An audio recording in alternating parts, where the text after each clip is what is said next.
الله أكبر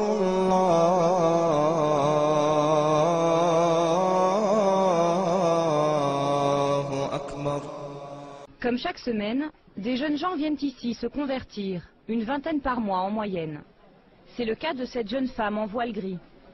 Cette Française de 24 ans est vendeuse dans un magasin de chaussures. Elle s'appelle Christelle pour quelques minutes encore, puis elle se fera appeler Shaynez.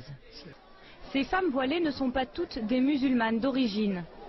Près d'un tiers d'entre elles seraient des jeunes Françaises de culture catholique converties à l'islam, comme Fatima, notre promeneuse du quartier Saint-Michel. Elle s'appelle en fait Aurélie. Voilà. Je suis française d'origine française et je suis convertie dans ma famille, personne n'est musulman. Comme chaque semaine, des jeunes gens viennent ici se convertir, une vingtaine par mois en moyenne. Je vais vous ramener un micro, d'accord? Et on va parler à distance.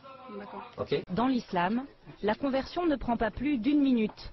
Il suffit de réciter la profession de foi.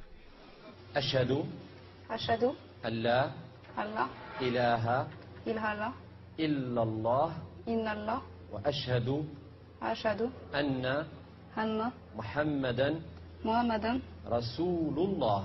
Rasulullah. Masha'Allah. Quelles sont les raisons qui t'ont poussé à embrasser l'islam? Donc en fait, depuis toute petite, j'ai toujours cru en Dieu, mais n'ayant pas d'éducation religieuse à la maison, j'ai dû faire mes propres recherches. Et jusqu'à présent, toutes les questions que j'ai pu me poser sur Dieu, il n'y a que l'islam où j'ai eu mes réponses en fait. Alhamdulillah. Masha'Allah. Elle a découvert le Coran. Alors j'ai reçu tout d'abord le Coran, c'est tout ce qu'on doit faire, pas faire.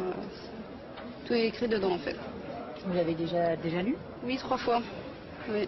Une fois que j'ai terminé, je le relis, ainsi de suite. Je vais même vous dire une chose, vous êtes mieux que moi. Parce que vous venez de rentrer dans l'islam, tous vos péchés sont pardonnés. C'est comme si vous venez de naître. C'est comme si vous venez de naître.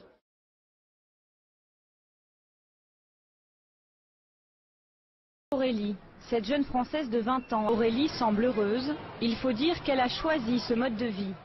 Interdire quelqu'un de s'habiller comme il veut, interdire quelqu'un de rester chaste et de se préserver, c'est aussi barbare que ce que disent les gens qui disent que nous, on nous oblige et que notre voile fait du mal, alors qu'il fait du mal à personne.